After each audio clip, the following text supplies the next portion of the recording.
All right, welcome everyone. We're Semblance of Sanity. I'm Caleb. I'm Jacob. And we're here for March Comes In Like a Lion, Season 2, Episode 3. Wow. All right. Last episode was one of the best episodes March Comes In Like a Lion I've seen in a while. And like, surprising, really very surprising. I did not expect for them to do that. Yeah. Yeah. But okay, here we are. Let's give Goto some great characterization and depth and everything. In some ways, I feel like that was something where we needed to have that put in there because, like, we as the audience had the wrong kind of villainized view of Goto because we were kind of looking for someone to, I would say, despise in some ways even more than Kyoko. And as we've gotten to know Kyoko, we started to realize, no, actually, we understand a little bit more of Kyoko's plight, and she's, we kind of feel a little bit more with her. But it was understandable at that point because it was race perspective and everything. Well, it was race perspective, yes. But it's something where in this story, we're reminded that everyone is a human being. Right. There are no monsters here. Yeah. Like, everyone is a person that has feelings and complex, motivations and contradictions within them that need to be explored. Even if there are some monstrous things that are done. Monstrous things are done doesn't come necessarily from monsters. They come from people that have been, dealing with crap, dealing with a lot of crap. Yeah. So that's good to point out. In this next episode, I don't think that they're actually going to continue too hard on the Goto I don't kind of specific thing. I think that was something that they brought in to catch us up to speed with what Goto's going to be going through in this kind of season as a whole. Sure. But with this next episode, I would love some more development characterization on that level with other characters. I can think of a few characters that have been kind of teased with their character development and characterization like up Akari? To this point. Akari, you read my mind, bro. I mean, Akari is one of my main ones. I've been like, when are we getting an Akari episode? And then there are other characters like Nikaido, where I've been waiting for them to get into his whole, like they had the whole hospital thing in the last episode. Maybe Goto could bump into Nikaido at the hospital. Like, there could be that kind of stuff going on. And we had that whole Shimada kind of arc sectional here. Instead of having it be an arc focused on one character, maybe have it be a sequence of a bunch of arcs that are weaved focused on together. Like character dynamics, maybe. Yeah, the last one character was dynamics, very much. Yes. It was Goto, but then it was also Kyoko. It was as well. Yes. So. I've also been really loving everything about Yanagihara. Just the way he's been introduced into the story and the way he bounces off the Shogi players, especially the really good Shogi players, because they have so much respect for him.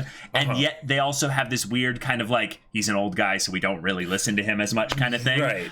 It's an extra added layer that is very nice because I personally have never been too into the Shogi itself. Yes, it's always just how it ties back into the characters, but Yanagihara he's entertaining. Like he's entertaining in not just like a funny way, but like I'm interested to see what they do with him. Right. So and the Shogi part is something that is definitely an integral part to the plot, but it is something that is less enjoyable overall than stuff with like the Kawamotos and stuff with dealing with Rei's backstory and stuff. Right, because it's the characters that really make the story, not the Shogi. Exactly. And if you can use the Shogi to blend in the characterization and the character development well, that's where the Shogi comes out and really blooms really well. Like what they did with Kumakura, the new guy, who I believe we had been teased about prior, but just the way that he dealt with the crowd versus in in private with behind closed doors, him kicking the wall into oblivion. So are you saying that this show will use Shogi to show the characters' interior states and motivations? And all that exactly. Yeah. So, all right, y'all. This is good stuff. More March Comes In Like a Lion. So, without further ado, let's get into it. All right, everyone. We're going to be starting the episode in 5, 4, 3, 2, 1, now. June. Nice. Okay.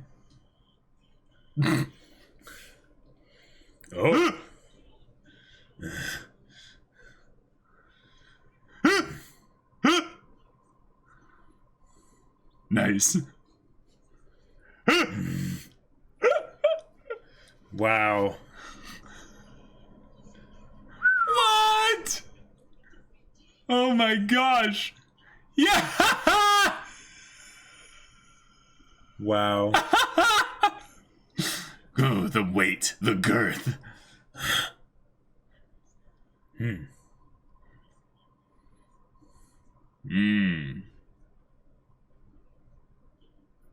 Right.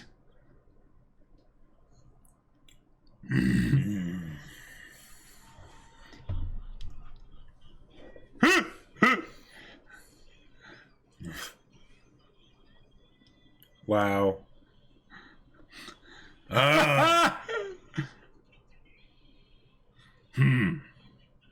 Believe it. Huh? He's even like flaring this up in him wants even to more. See him put on the shoes. Yes. Yep. No, if he walks in. Yep, here he is. Oh my god. Is he voiced by Kiri Kotomine?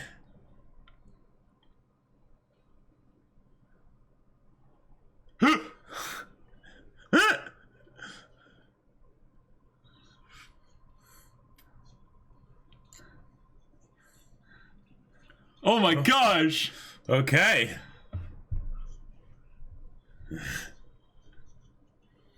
Wow.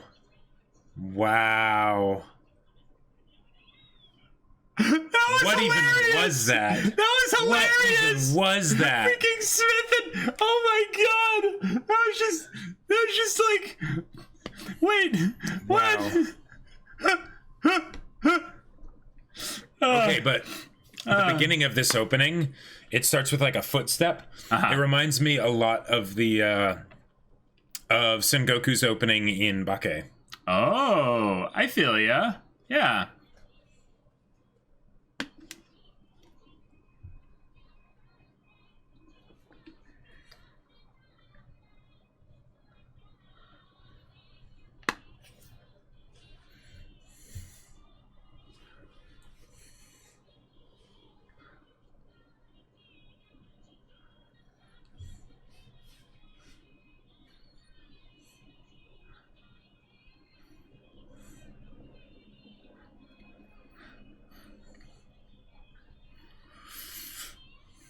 I wonder how actually big of shoes that would be in US sizes, you know, for like almost 30 centimeters, you know, like how big, because that's 1 foot in length. But, you know, what is the actual size of shoes that would need to be? I don't know. I kind of want to measure my feet now just to see.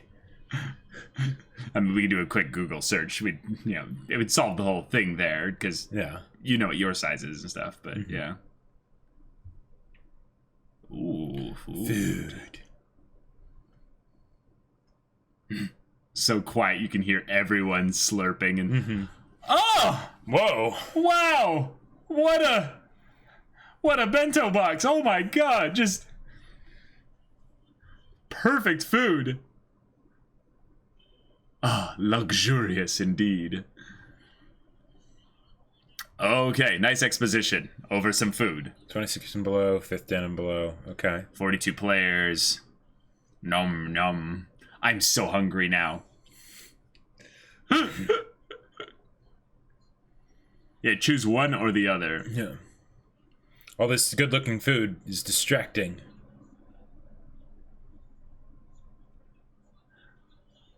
Ah.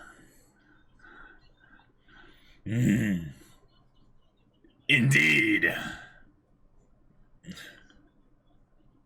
Yeah. Maybe he's projecting because Nikaido needs to hang in there physically. Yep.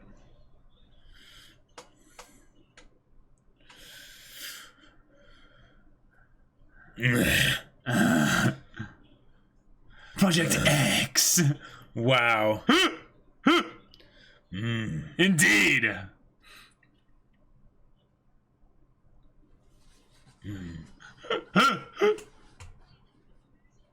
You don't have a narration like that? Yes. Wow. Hey, visualization.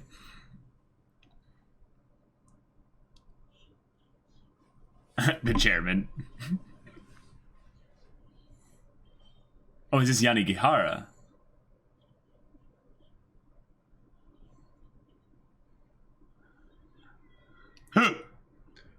No, this is a new character.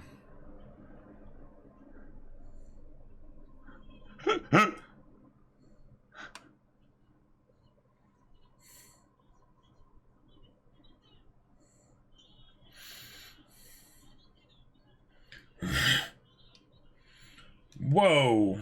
Wait. But how they're going to be playing him? Yeah, I thought it was only for 5th dans and below. Well, it's probably not going to be in the tournament. Oh. Ha! Huh! Huh! Huh!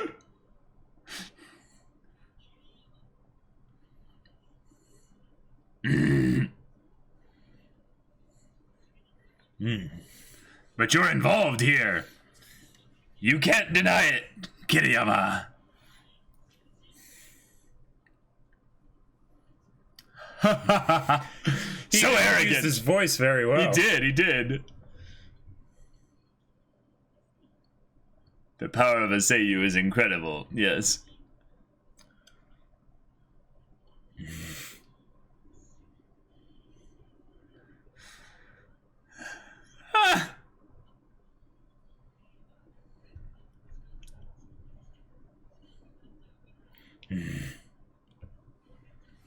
Wow, this is really going on, Nikaido, yes.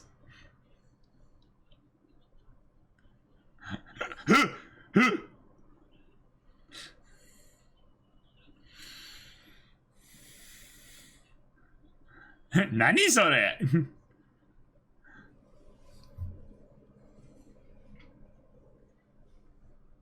Oh, got quiet. Nikaido.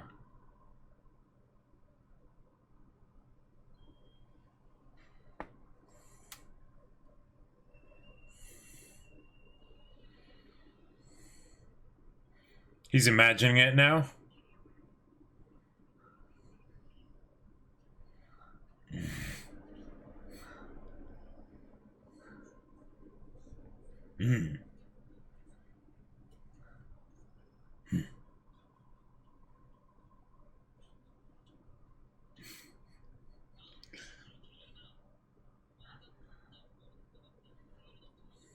Fake herbivore shogi player. This is true friendship. Yes. Yes, indeed. It's practically a declaration of love. Yes, best friends! They're doing the leg spinning thing. It's like... Yep. Wow.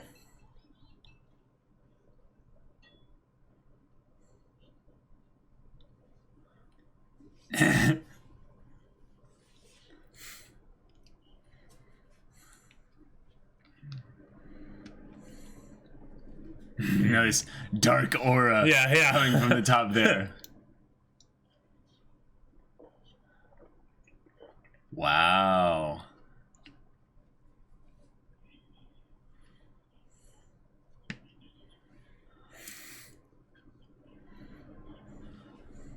Yes. Hey. Oh. Oh.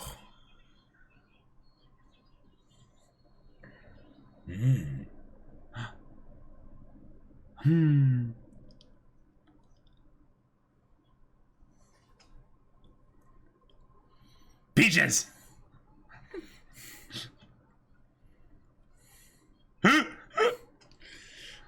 Can you please let me a little? I'll pet you the little kitties. Oh my gosh.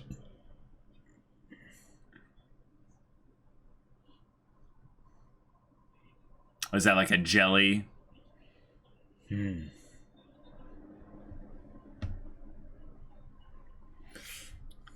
Huh.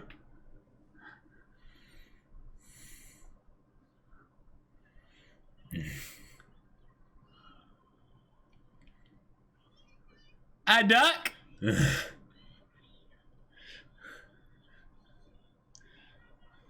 Yes.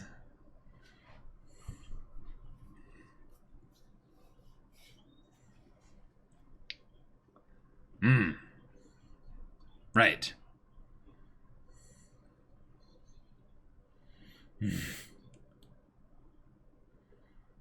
So you eat the duck too? Yeah, yeah. That seems very dark. Yeah.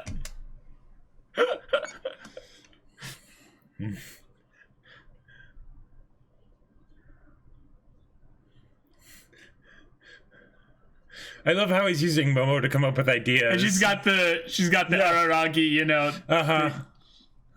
Just Huh. She's thinking really hard. A sandal?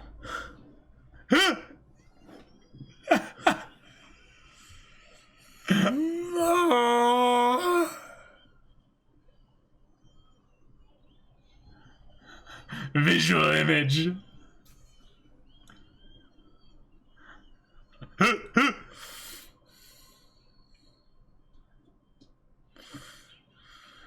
Child prodigy!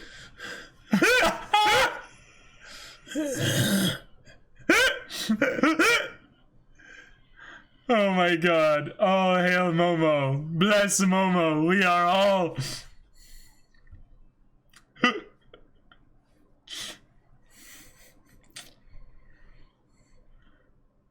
Ooh, she's coming up with the design. She's drawing something.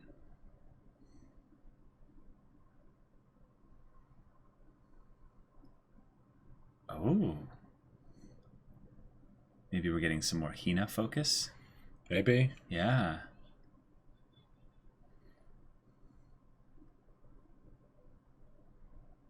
Oh. What's up? Oh.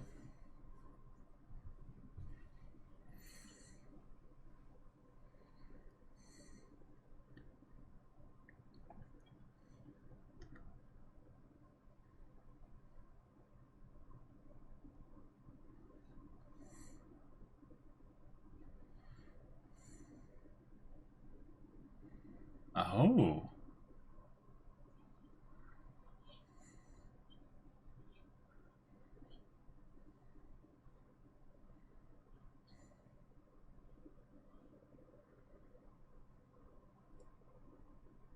Huh. Oh, it's... Maybe it's a Kari focus via Hina.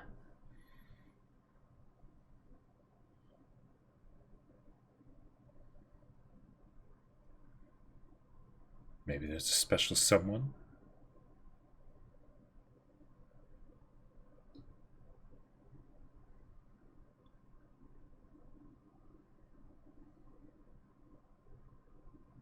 She mentioned a while back about how she wanted to, design sweets and stuff and be, really helpful in the whole thing there. Maybe she was, Sure. Drawing something, but I would think also that it might be... Huh.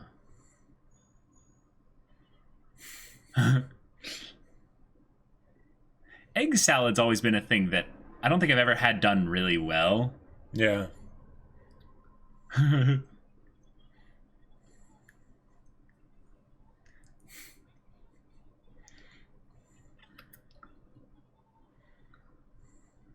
No.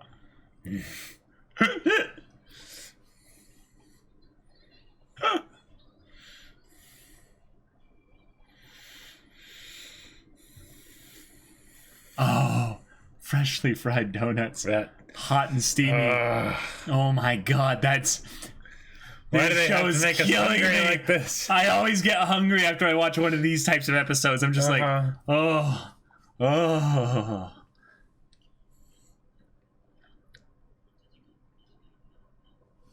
Okay. So they're speed matches of sorts.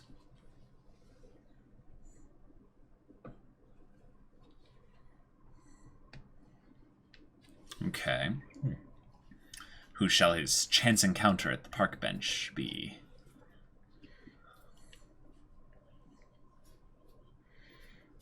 Okay.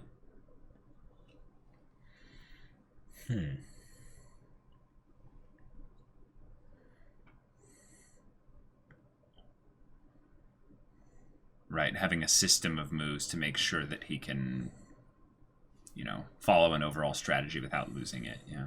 The colors are gorgeous. Yeah. Oh, the one he hid behind, yeah. Oh. Yeah.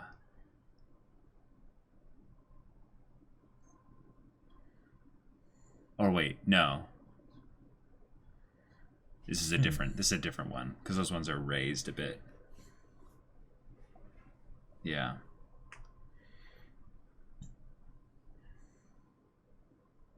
Yeah, I think he hid behind a hedge in the previous thing there. The larva. Oh.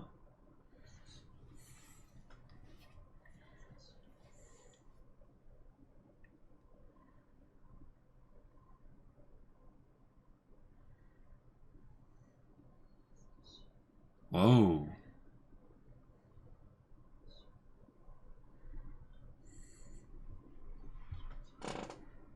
Whoa.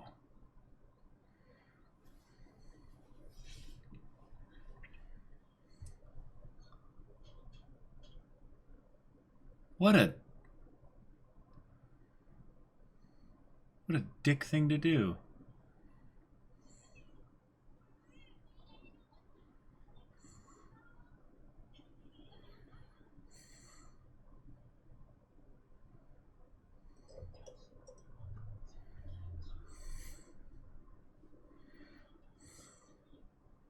Mm-hmm.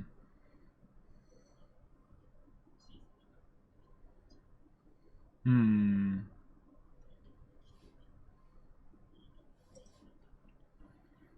Sure. Oh, yeah.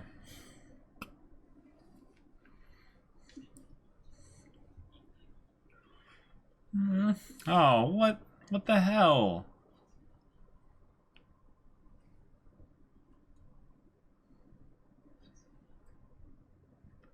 Oh.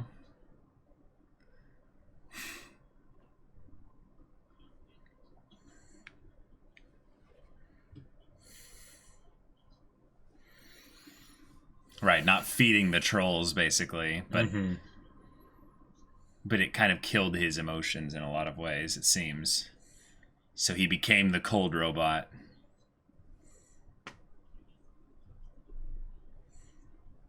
Oh, jeez. Oh, so okay. Gotcha.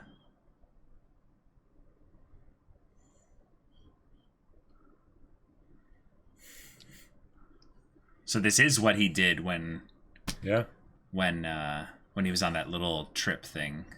He hid behind these bushes.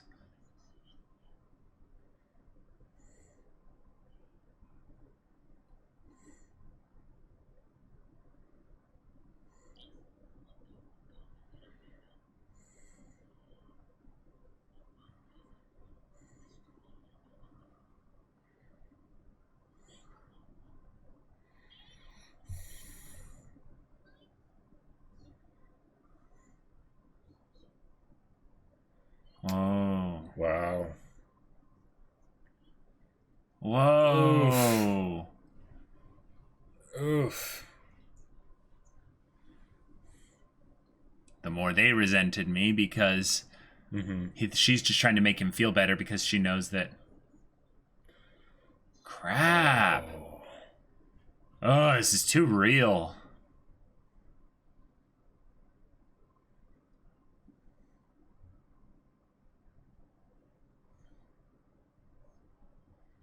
Wow.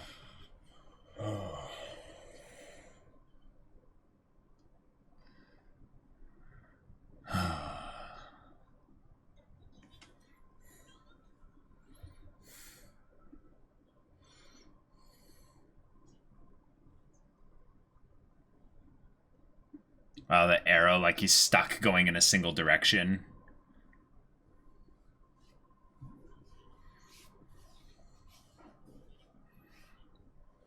Wow.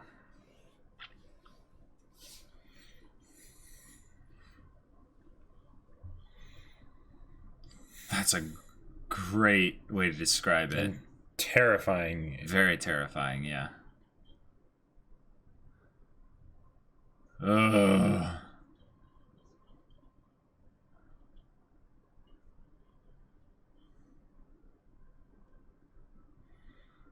Jeez.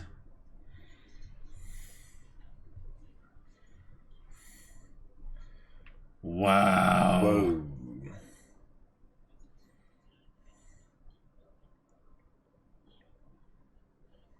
From that long ago?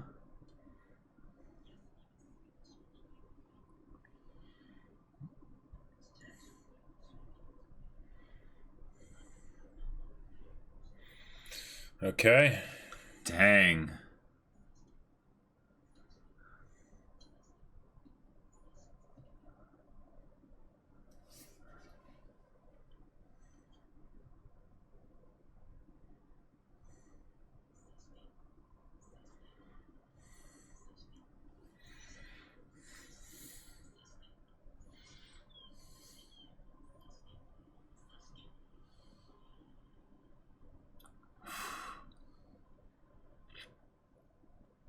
Yeah. Yeah. Yeah. Kari. There we go.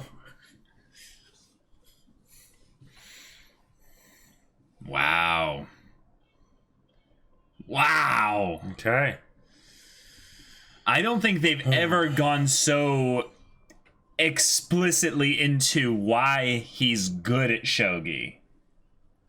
Yeah, I mean, they had said before that that's what it was, but... Well, I think they said that why he played, but why he's so skilled as a prodigy at shogi, though. Well, they had covered that before, but I feel like they'd never truly shown it like they did this episode. Are you sure that they went that in depth into it, though? That the reason why he did it was because of their, basically they're pointing these barbs of words at him, and he uses it as basically a distraction to cling to this so that his whole world around him doesn't exist. Basically, it's just shogi. Like he focuses so intently on it because it's this endless thing that he can pour into. Right. Not so much of the antagonizing from like the like we didn't really know that he'd been bullied before this by the people at school, and we hadn't seen anything from Ayumu the brother really. Right. There was the mother stuff, which was very specific. Was good.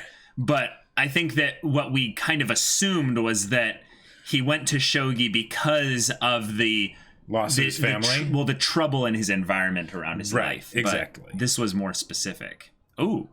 Hey! Oh, he brought the donuts! Yeah! Fuji Boy Bakery! Oh,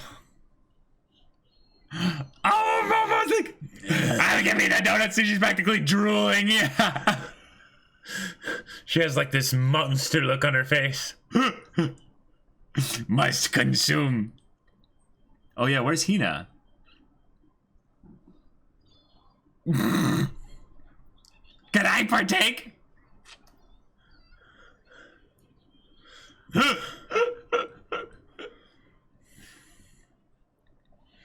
Oh, gotcha. That's the parallel. Hina's maybe doing the same thing or a similar thing. Oh.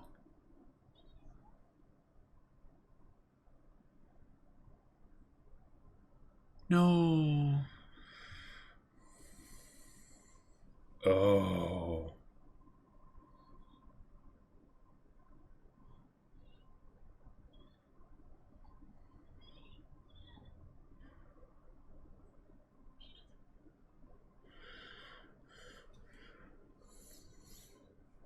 No, not Hina. All right. Wow. Okay. So this episode brought up some very specific things about how not just the specific kind of the bullying angle, but I would say how the words of other people echo kind of in someone's mind and give them this, like, just influence their perception not only of themselves but their life as a whole. Yeah. We started off with Nikaido having his kind of powerful perceptions about how the future will look this specific way. And in some ways, he's basically commanding Rei, like, and you better also visualize this so that you can, give my shogi experience this added meaning and purpose. You better not. I mean, I'm okay being both sides of the rivalry here, but, but you better hold up your end a little bit too. Right.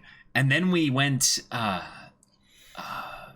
From there, we went way more into this whole aspect of how Rei's little encounter with a ladybug bush brings up all the past dredged up stuff of him dealing with just people pushing him into isolation via their just calloused,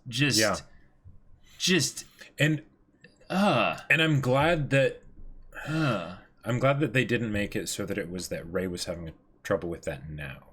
It seems it was more of him being introspective and reflecting on where he's come from and all the things that he's gone through and how that helped make him the person that he is today and all that. And it was really good, as tough as it was to have those sort of like suspicions confirmed in the way that they were, that kind of stuff was what was going on. Because we knew that things, it wasn't just his family dying that made things rough. We knew about Kyoko and things like that, but this was like, okay, all right, yep, there's more of that kind of makes sense. And I really latched on hard to that whole visual of him clinging to the board amidst the ocean, which you couldn't feel the depth of. Especially as a kid, because like as an adult, that would be like rough enough. But so with that, what I kind of can extrapolate, not just from that, but from the stuff that they went into here, is something that, like, you're probably right that they went a little bit in depth into this, but I don't think they went this in depth into his reasonings behind why he's not only one who plays shogi, because there's the stuff with his blood father, his actual father was a big fan of shogi, and he brought him into all these games and stuff. But I think the reason why he became a prodigy, a child prodigy with shogi, is very, very much first in depth looked at here. Right, the carrot and the stick. Yes, he went after shogi initially because it was something that brought him closer to people. It made him feel more connected. However, now it's a thing because he feels so disconnected from everything else. That's all he has. It's the only thing that he can connect to. And he said in the past, and I'm paraphrasing here, but he said basically that shogi was this thing that had this endless depth into it. It was something that he could never reach the end of. Exactly. It was something that he could spend infinite hours into it, and there would never be a point where it would run out of room to explore. There would always be things to learn. Yes. And the fact that we then show specifics that what he did when he was a kid, like a young kid, like an elementary student kid, like a young kid, going to like Edo period preserved, what was it, 50 books, or was it 50 years of I think so, of preserved shogi games from like old history, like ancient history, not ancient, but like Edo period. So, and he actually went and studied all of them, and I would assume that he actually like completed all of them. That's what's, I think, being presented with here, but is because even if there's not necessarily like a completed way other than maybe just working through them all. He at the very least observed them all once or something like that, which is nuts to think about. But you think about what makes a prodigy, right? Like on some level, thousands of hours. And here's the thing. People are calling him in his like identity this cold robot, shogi robot, this four-eyed robot. Basically they're noticing that he is different, but it's something that in some ways is being systematically repeated in this part that makes him different because of the initial kind of separation and choosing to showcase how he's different. It's just I'm really glad though that we got to see more of the home life with the adopted mom and Ayumu, because the thing is, like, they could have just kept it with Kyoko and Koda, but there were more people involved, right? So seeing that Ayumu, even though he did kind of shut down and just go to video games and things like that, that it wasn't quietly, or as quietly as they would have, as the first season might have made us think. And the mom, the idea that she both like the relationship that Ray had with her seems to be better than relationship that Ray had with Koda, right? Because it wasn't based on works, right? It wasn't based on performance and things that he had to do, right? Even though shogi is something that he loved to do. But then the idea of how it also impacts her, because she sees what's going on with Ray, what's going on with their other kids, and things like that, and it's rough. So So what's too real about that whole thing with the mom is that when you have someone in the house who is not... they're the stranger? Well, no, they're not family. Like, you know, in the literal sense. Right. But they are family in that they are being treated as such by the invitation made by the family as a whole or by the parents or what have you. There's a very real jealous thing, and we've talked about this in the past. Stuff. We had kids that were foster kids in the house and stuff like that. And there's an aspect of when you deal with that, that even though like they're not thinking about that at all, they're just trying to form their own connection relationship with your parents and stuff. You can feel that basically being there's a limited amount of love that can be spread around, right? And there's a limited amount of appreciation and time and attention. Yes, all those things, and you feel basically the division, the number, you know, increasing to where it's being spread around thinner because there's these other people and unequally here. Too. Like, you know, the idea where it's like, because like in situations where like, let's say, yes, absolutely. Like in our family, if there were, say, like kids that we took in that were from like a more troubled place, you know, that they were in before, right? Then there would be would need a little bit more attention. They would need more attention and more time, whether it was things like, you know, like school or just like emotional health. Emotional, you know? Absolutely. And that can be rough. That can be hard to deal with, you know, as kids. And because you're not that immature. You're not that mature to be able to understand that people in seasons need time to be focused on them. And the big issue is that from what we've seen with how Coda handles things, it's not with communication, because the problem is that it's a change, right? Yep. And change is scary. That's just how it is, right? Yep. But the thing is that it doesn't have to be that big of a deal. It doesn't. When you talk about it. Yep. But they don't do that, right? So it festers as opposed to just being something that can help you grow. Yeah. This is something that is just really painful to see, because on some level you can't vilify the kids, specifically Kyoko and Ayumu, because they're too young to really get it. They're too young to really understand. But what's powerful here, especially with the way they focus this all on Rei, is how much influence those early events, those early seasons of his life have defined his current existence. This is something that I've kind of pondered in the back of my mind. I think I've even mentioned it at least once in the discussion and stuff. And they brought it up at one point in the episodes where it's like, Rei, do you even like Shogi? And this was something that I kind of thought about from that point onward was, well, it's okay to devote yourself to something that you don't necessarily like because it might be a need. Right. There's something, it has some function that helps you in some way beyond maybe the obvious. Beyond your pleasure. Right. This is something that's, I think, very important to bring up here, though, is that we understand now very definitively why Rei needed Shogi. This is something that's very important, though. Does Rei need Shogi in that way anymore? I don't think so. Not as much. Definitely not as much. That can go a few ways. One way is that he can give it up, right? And go do something else, right? Yeah. The other way is that, well, the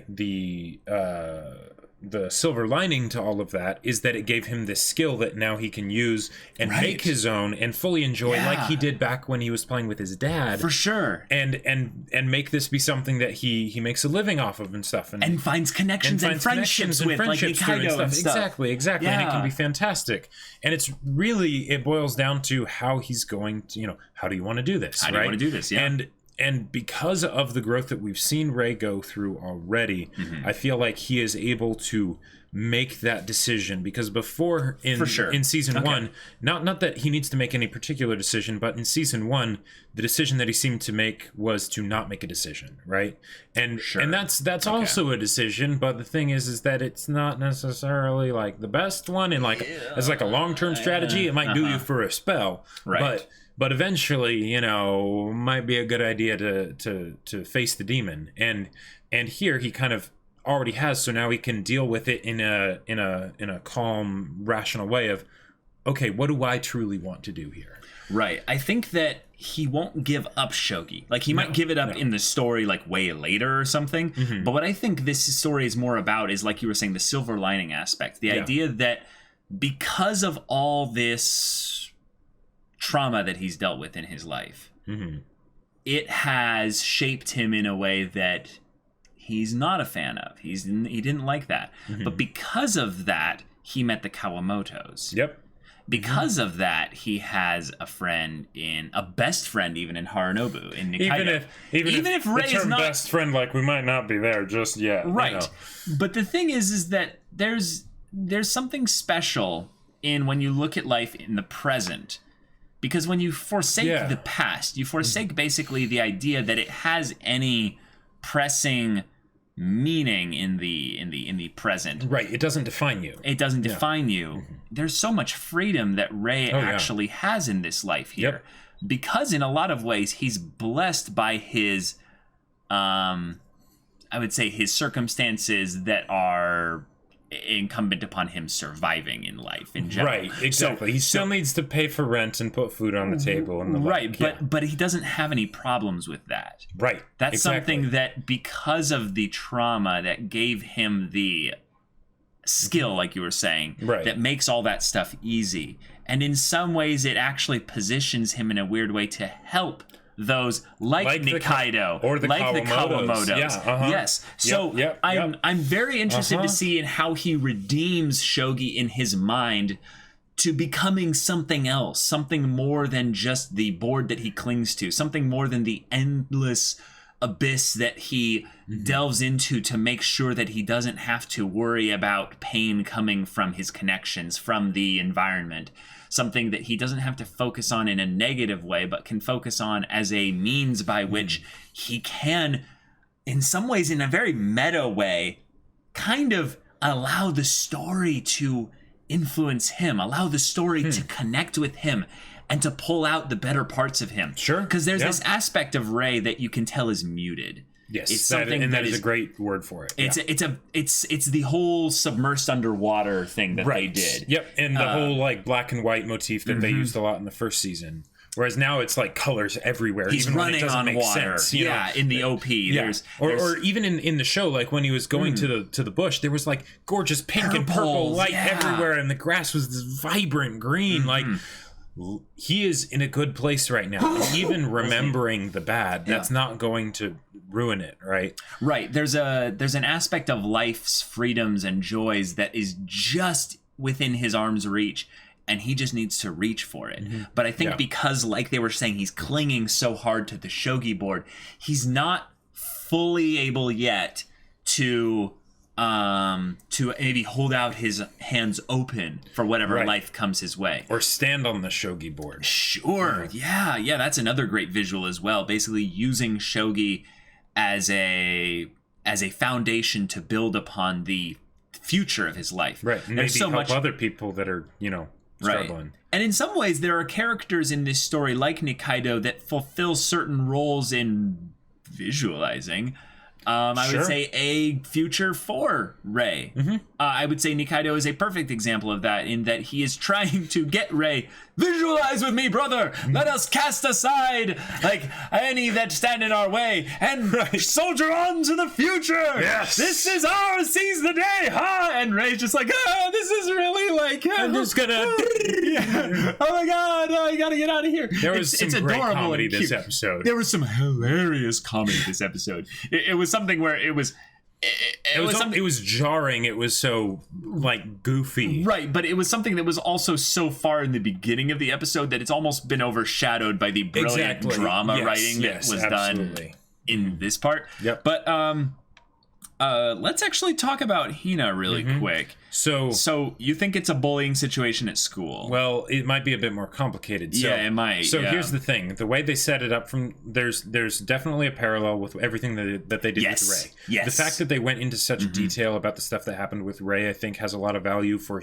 giving us a perspective on Ray that we haven't seen before. But since a lot of the stuff we kind of already sort of knew was going on, then going into such detail, some of it might seem a bit superfluous, right? Like, why are they going into that again? Okay. Maybe it's specifically to draw a parallel so that when we see the stuff happening with Hina, we're able to fill in the blanks with pretty much exactly what happened, right? Yeah, and this show isn't a hand-holding show with regards to the writing, so they're not saying that... And not to the directing either. Well, definitely not, but it's something where usually in these kind of parallel written storylines, especially in an episodic kind of... just in a TV show in general, they'll try and put those in the same episode to make it obvious, hey, look, we're drawing parallels here. Exactly. Good writing.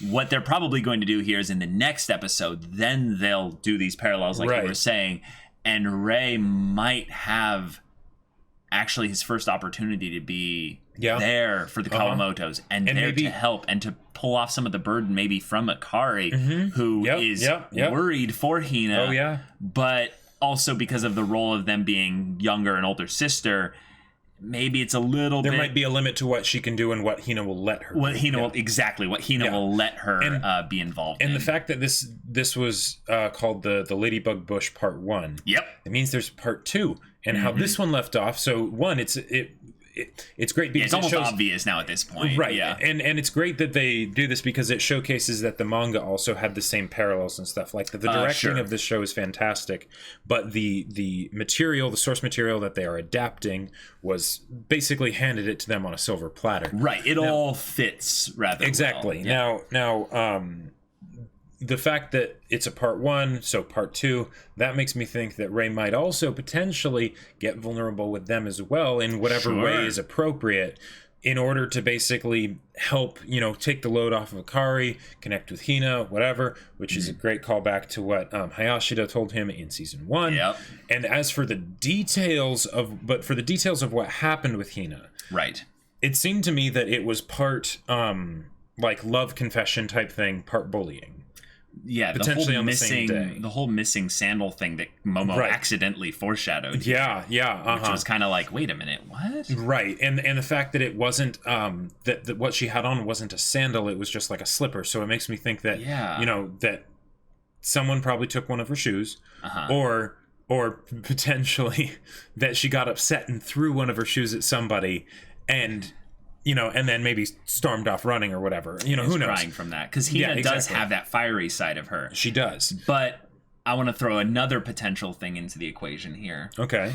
Is this has been a constant reminder throughout the story that the Kawamotos are not well off financially. Yep. And I could very easily see it being a thing of someone being just a dick. Or whoever, just little punk, little punk, and basically taking it like, wow, you've had these sandals for so long, they're getting really small on you, or something like that, and just someone just being just a tool and just trying to just doing a game of keep away from her, right? And on some level, Hina firing back with like, oh, you think I'm just gonna sit here and let you take this? I'll fight back, right? But then. Maybe she gets, a whole crowd of people that are just like, throwing in some kind of jabs at her. I think that would break her down and make her cry. And the other thing the other angle that they could take this is that, because Hina was very positive at the beginning, and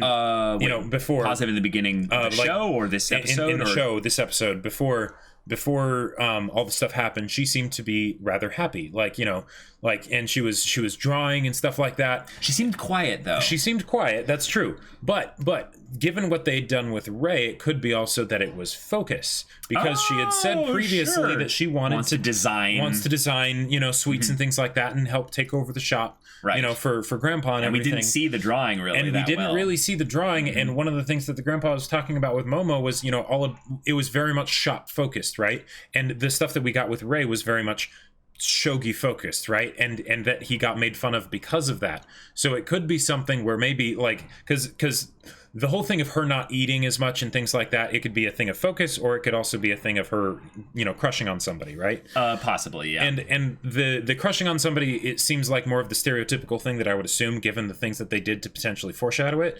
But for this episode specifically and the things that they brought up, it seems maybe more likely that it's the business side of things, which again would tie into the whole thing of, kids making fun of her, and her family's financial situation. Possibly, yeah. Because its whole thing is of her trying to help out with the business, right? Because it's her passion, right? But for them, it could be a thing of like, oh, yeah, because you guys are poor and you have to, get some money maybe so you can actually get, nice shoes or something, or whatever. Yeah. This is a crazy thought. But the grandpa didn't ask Hina for ideas. Yeah. Which I think is potentially completely innocuous, or it's something where it's like, well, Hina doesn't really respond that much. She's kind of quiet. So let me talk from the mouth of babes. Let's see if this, this genius Pearls little of wisdom. Yeah. Yes. And I think it's primarily a silly, innocuous thing. It's not necessarily a big deal. But there is another parallel with Rei. There's a parallel with Rei there. Ayumu and Kyoko and everything. And even though it wouldn't be something to that degree, there's the idea that this is a passion that Hina has. And to have a passion either not be acknowledged, not be taken seriously, recognized, whatever, or actively doused. Now, that's not what was going on here. It's not what's happening here. But the thing is that, like... She's younger. Exactly. There's a lot more feelings involved that are just, I would say, more easily dashed by simple things that people who aren't thinking on that kind of three-dimensional level. Exactly, because with the case of, like, say, Rei, he had the foundation in Shogi a long time before then, so when people started making fun of him, people started doing whatever, then he could go back to this life raft in the ocean, right? Yeah. And basically hold on tight. Hina, this seems more of like that fragile dream that you're wanting to protect. It's like this tiny little flame, and if you blow on it too hard, it'll go away. Right. So you're trying to protect it and feed little bits. You don't tell anyone about it. You don't, exactly. Make a big deal about it. You don't want to feed it too much because then it'll smother it. But just protect it. Who did she tell about it specifically? She told someone. I don't know. Yeah, she told someone. It might have been Rei. It might have been Akari. I'm not sure. Could be. I don't know. Yeah, we'll have to go back and check on that. But we're gonna get a lot of awesome Kawamoto stuff for sure. Interactions and vulnerabilities and discussions. This next episode, it seems like, because that's the thing that, like, and I think it's showcased perfectly with Akari, but with the Kawamotos, it's this absolutely wonderful place where they can all be together and smile and laugh together and everything and be there for each other, but they don't necessarily share their struggles with each other. Right? And that's set in some ways as a standard because of Akari, though. Sure. And like, can you blame her with all the stuff that's happened? I definitely don't blame her. I'm just saying that she's kind of the example for that. So and it's just copying her. And it also makes for a great way to basically build up to the idea of this character development happening. Because it's not some crazy external conflict, right? It's an internal conflict. But by doing it in this way, they avoid the whole issue of like melodrama, because that's usually what will happen if you want drama to last you a long amount of time in the story, For sure. But in this case, because it makes so much sense for them to not actually address things with each other and to sort of, try and keep it under control, like what Rei did. Like, a lot of the things that Rei did were not in specific response to bullying. It was a preemptive response to not wanting to get picked on, right? Yeah, to not escalate the situation by doing little things that removes him and disconnects him. So trying to make himself as invisible as possible and things like that, and handle things on his own. In a lot of ways, that's potentially what Hina's trying to do here, and certainly what Akari's been doing. I think that on some level that Hina's development will instigate, like you were saying, Akari's development. But the big thing with Rei being, I would say, focused on here is that little scene with Harunobu, I think, is really important. It's easy to overlook because of the comedy. But the way the other people basically kind of had that, I don't think he noticed. I don't think he was paying attention to that. Basically, they're commenting in some ways on Rei's not being aware of Harunobu's kind of declarations of passionate bromance love for you, Ray. Yeah. And they're like, it's so adorable. But Ray did notice on some level because he blushed. And there's things like that. And then he went into his whole internal thoughts of like imagining what they're saying, you know, when he's not around. And exactly.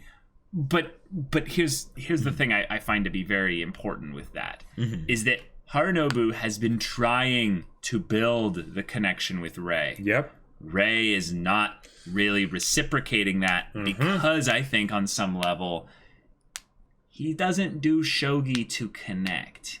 He does it to to cloister himself and to find that survival kind of safe space.